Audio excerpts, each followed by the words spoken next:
With us now, retired Executive Assistant Director of the FBI, Sean Henry. He served the Bureau for nearly 25 years. Mike Barnicle has the first question in Boston. Mike. Sean, the other day when you were on with us, we talked briefly about the lone wolf syndrome in this country and whether or not this is an example of terrorism brought home to the United States or not. We'll find that out. It sure looks like it at this point.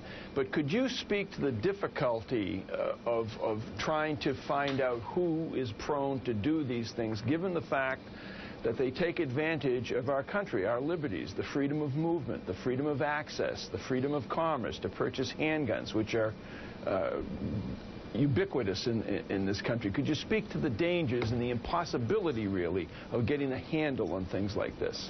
Yeah, Mike, that's a great question. I mean, in this country, there is always going to be a balance between privacy and civil liberties and security, and you're never going to have 100% of both.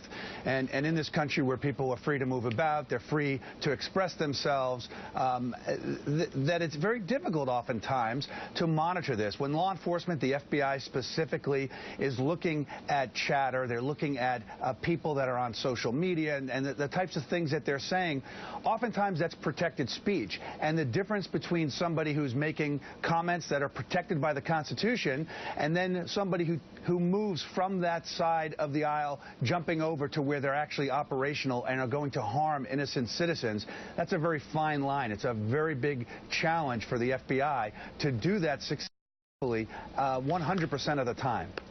And of course, today the airwaves will be lit up with people calling in their opinions on what happened and why it happened with very little knowledge of what happened or why it happened. So could you tell us about the legwork being done today, the man-hours involved today in putting together an investigation on an incident like occurred yesterday? What is happening right now?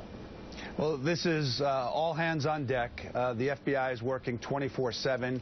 They're surging resources into Chattanooga, certainly, but also globally. You know, the FBI's got representatives in 70 different countries around the world. They're coordinating with foreign partners, those that might have information related to this, certainly our partners in the Middle East, if in fact this is connected to international terrorism and jihadi inspired. But here domestically, there's two things that the FBI is doing. First of all, they're looking forward.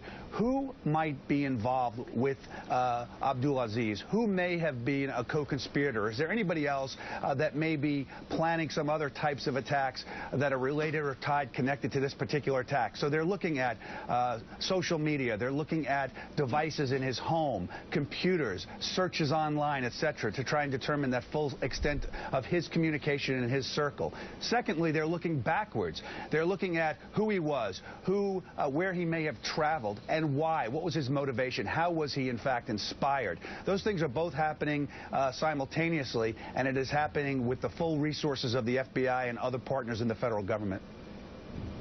All right, Sean Henry, thank you so much. We greatly appreciate it. You know, Mike, several years ago you talked to a now retired head of the FBI who told you that if you knew all the intel he saw, you wouldn't be able to sleep at night, that it's coming in from all angles. Of course, we're in a new that's even more frightening. Here we have a shooter that had no known terror background, no known terror connections. Maybe something comes up later, but the lone wolf copycat terrorist presents an even more frightening challenge for our government. Joe, it's almost unbelievable that events like this have not occurred more often in this country. And you speak about the FBI, you know, former top person in the FBI who told me that several years ago. All we would have to do, like in New York City or Boston, Massachusetts, or any place, is go down to Police Plaza in New York or Boston Police Headquarters and talk to their intel units, and they would tell you the volume of threats that they receive and investigate on a daily basis are off the charts. Massive. Yeah, no doubt about it. All right, thank you, Mike. And coming up,